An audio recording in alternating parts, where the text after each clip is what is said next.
प्रातः क्लास चल रहा था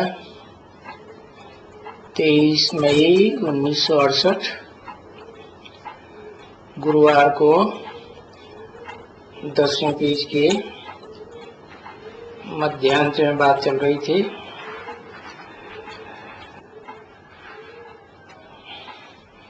ये जो शास्त्रों में चरियाई निकाली है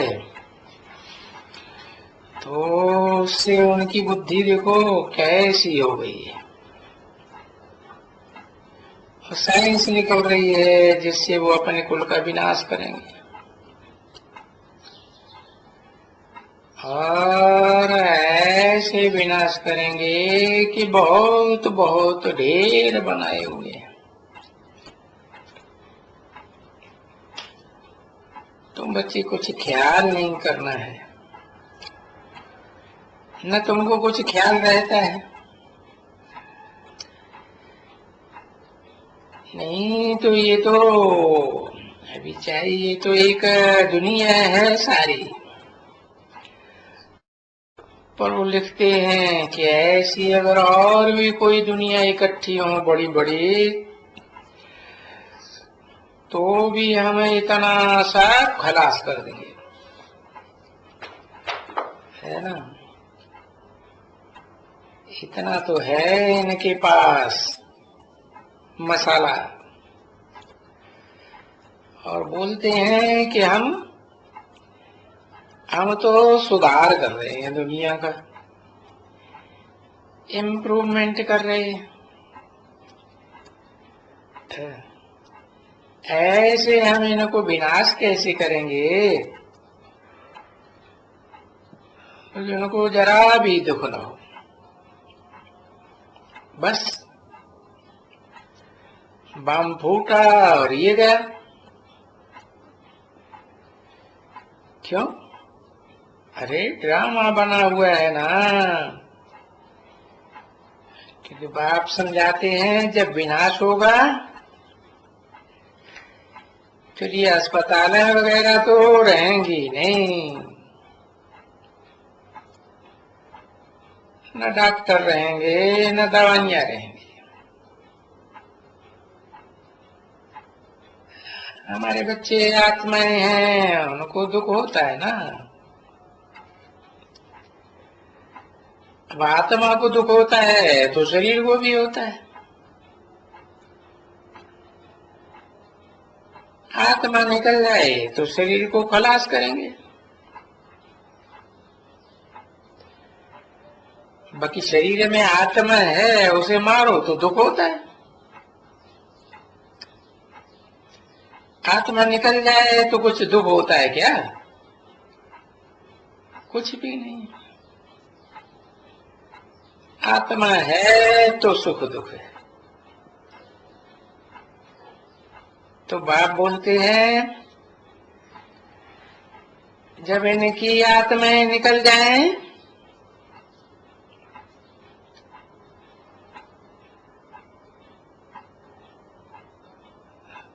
तो देखो फिर क्या होता है। अब आज तो भोग है शायद,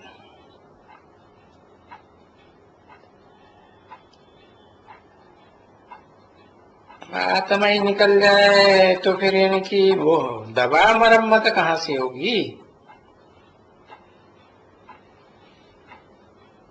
सब बड़े दुखी हो जाएंगे। इसलिए ड्रामा के प्लान अनुसार ये ऐसी चीजें बनाई गई हैं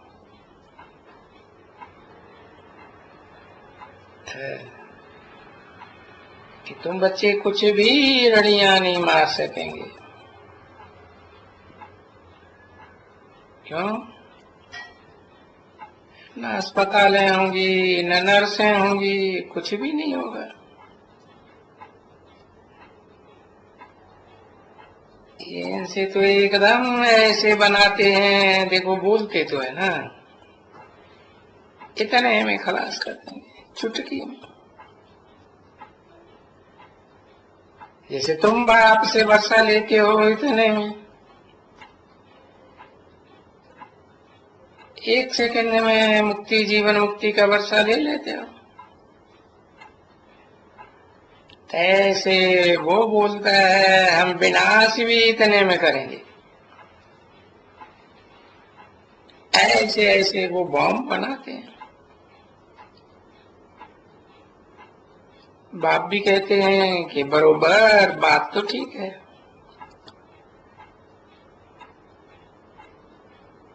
नहीं तो ये बच्चे क्या जख्मी होंगे। क्योंकि रिहर्सल तो करके देखा है ना कि भाई जापान में रिहर्सल हुई थी ना, है? तो अभी तक भी अस्पतालों में कोई की टांग नहीं है, किसकी बाह नहीं है, कोई को फलाना नहीं। तो बेचारा क्या करेगा? बोलता ये पीछे बेचारे बेचारे क्या करेंगे, इसलिए ये जाएंगे ऐसे शरीर छोड़ करके, बस खलास। और फिर तुम बच्चों को राय दी जाती है कि तुम्हारा ये पुराना तन है, अभी बाप को याद करो। बाप को याद कर करके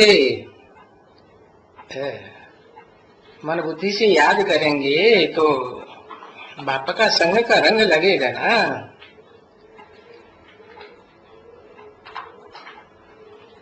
बाप को अपना शरीर है ही नहीं, तो तुमको भी ऐसा सतो प्रधान बनना है कि देह की स्मृति न रहे। तो तुम जब ऐसे सतो प्रधान बनेंगे ना, फिर तो तुम्हारी देह तो आप ही छूट जाएगी।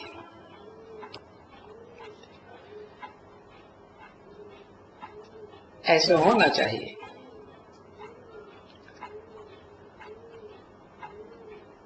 जब ऐसे जिनके जिनके बनेंगे वो तो स्कॉलरशिप ले लेंगे।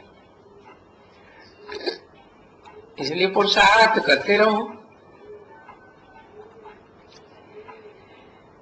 कि हमको अभी घर जाना है आत्मलोक में। वो है शरीर लेने का सतयुग में कि भाई नया शरीर लेना है, ये तो बुढ़ा हो गया, चलो साक्षात्कार हुआ है, हम बच्चा बनते हैं। तो वहां नई दुनिया है तो तुम बैठे बैठे ऐसे शरीर छोड़ देंगे, फिर जाके बच्चा बनेंगे। और शरीर छोड़ेंगे तो भी बीन बाजे बजेंगे, तो बच्चे पैदा होंगे तो भी बीन बाजे। तो दुख की तो कोई बात नहीं है। और ये सारी बातें बाप ही समझाते हैं। और यहाँ इस दुनिया में फिर क्या है कि तुमको तो जाना है, ये छी शरीर छी दुनिया छोड़ करके जाना है। वहां नई दुनिया में तो नहीं कहते हैं कि सतयुग में छी शरीर, वहां तो कायदा है कि शरीर तमो प्रधान बना है, पुराना हुआ और फिर ये गई आत्मा, फिर नया ले लेती है।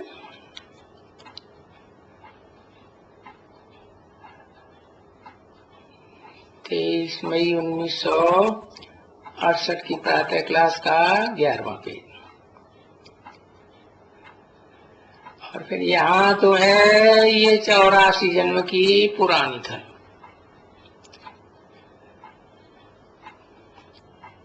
इस पुरानी खल को तो तुमको छोड़ना है। कैसे छोड़ेंगे? तो बैठ करके समझाते हैं कि मुझे याद करते रहो, याद करते रहो और धंधा भी करते रहो।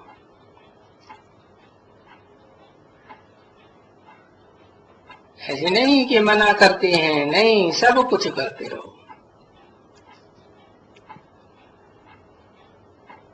और ऐसे ही करते जाओ जैसे जैसे आशिक मासूक जिनका नाम बहुत गाया हुआ है,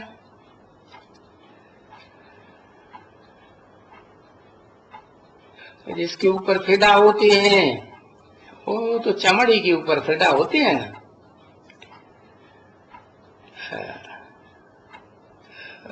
ऐसे नहीं कहेंगे कि भाई वो विकार के लिए नहीं,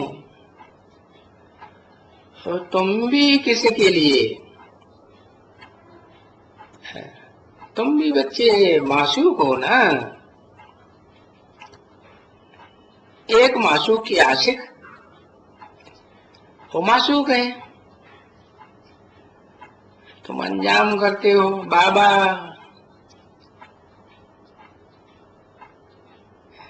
भक्ति मार्ग में आज हम करते आए ना कि हम जब भी बाबा आप आएंगे तो हे पतित पावन, आप आएंगे हम आपके ही बनेंगे। फिर तो मैं किसी के साथ बुद्धि का योग लगाऊंगा ही नहीं। वो तो बाबा कहते रहते हैं कि ये सब कुछ जो इस दुनिया में तो इन आंखों से देखते हो वो तो सब विनाश हो जाएगा। समझा ना? है। वो तो ये दुनिया पुराना घर है, तो फिर याद ही किसको करना है? अभी नई दुनिया तो आई नहीं, और ये दुनिया तो पुरानी है। तो अपने बाबा को याद करो। है जो बाबा नया घर बनाते हैं,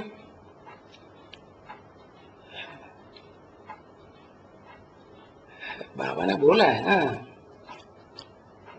तो बच्चे परम धाम को इस सृष्टि पर उतार लेंगे। तो बाबा को याद करो। तो अलफ और बे यानी बाप को याद करो, और जरूर याद करेंगे पुरुषार्थ अनुसार नंबरवार।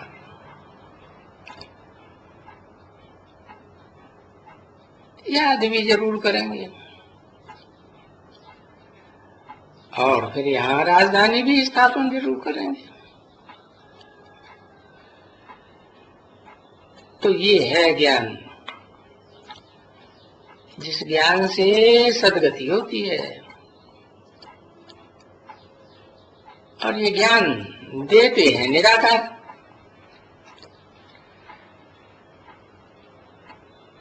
ज्ञान ही निराकार है तो देने वाला भी निराकार। कोई ज्ञान का सागर है, कोई मनुष्य नहीं देते हैं। मनुष्य को भगवान कहना वो तो बहुत पाप है, क्योंकि भगवान तो एक ही होता है।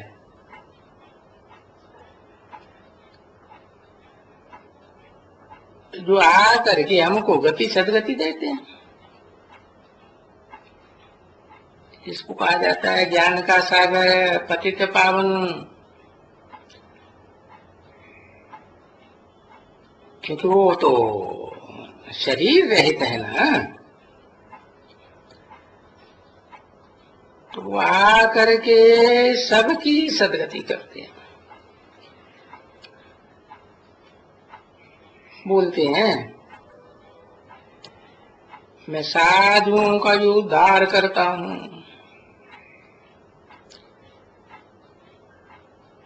क्योंकि उद्धार का मतलब ही है उत्त माने ऊपर, हर माने हरण करके ले जाना, ऊंची स्टेज। साधु भी तो अभी इस दुनिया में बुद्धि है, नीचे की दुनिया में लगी हुई है ना, पाप आत्मा ही है ना। भक्ति मार्ग के लिए वो लोग है अभी कितना सुनाते हैं, अभी इतना सुनाते हैं जैसे कि वो मालिक हैं, है यानी दुर्गति करने के लिए मालिक हैं, तुम्हारी दुर्गति करते हैं। इसलिए बाप कहते हैं ये जो तो तुम्हारी दुर्गति करती है ना, इनको तो छोड़ो, जो तुम्हारी सदगति करने वाला है उनसे योग लगाओ।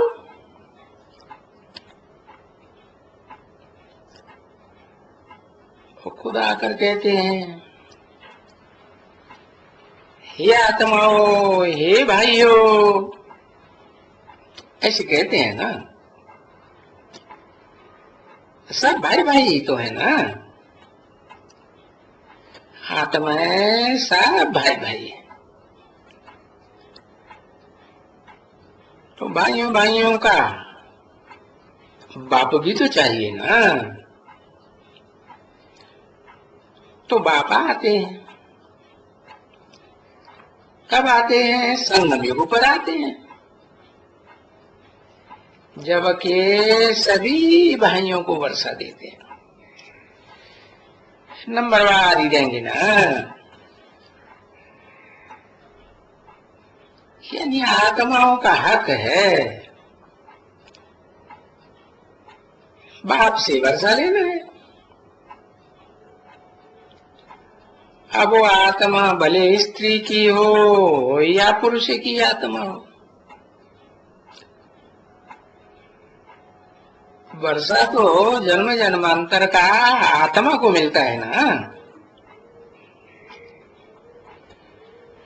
तो यहाँ तो ला नहीं है कि स्त्री बच्चे को वर्षा देगी,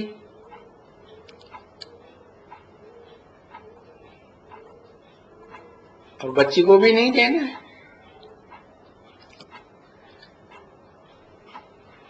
माता भी नहीं देती है। हाँ, वो उनको बच्चियों को, माताओं को वर्षा मिलता है,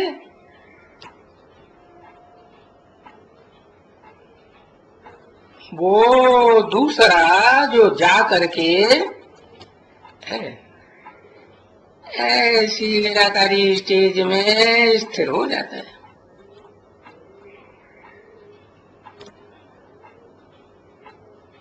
अब ये नहीं है कि ये बाप ही कहते हैं, तुम सभी भी तो भाई भाई हो ना, मैं आया हूं तुम सभी की सदगति करने। तो क्या करो? अपन को आत्मा समझो, देही अभिमानी बनो, और फिर बाप को याद करो। देवान में रहेंगे तो बाप याद आएगा ही नहीं, फिर तो तुम्हारा पाप भी नहीं कटेगा। तो आत्मा समझ, बाप को याद करो तो तुम्हारा पाप कट जाए, नहीं तो फिर किसी का पाप कटता ही नहीं है।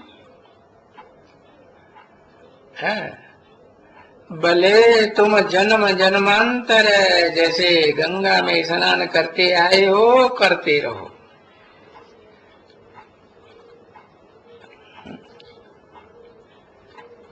एक भी पाप नहीं कटेगा,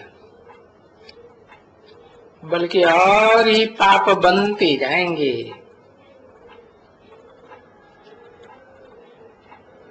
ये तो जो गंगाएं जमुनाएं हैं,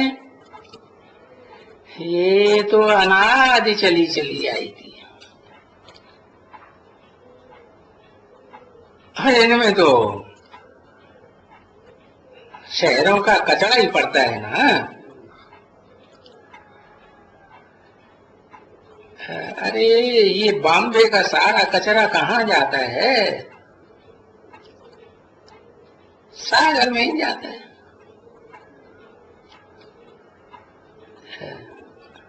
और ये नदियां निकली कहाँ से हैं?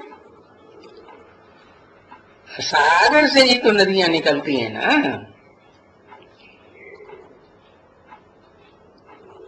तो ये नदियां निकलती भी सागर से हैं।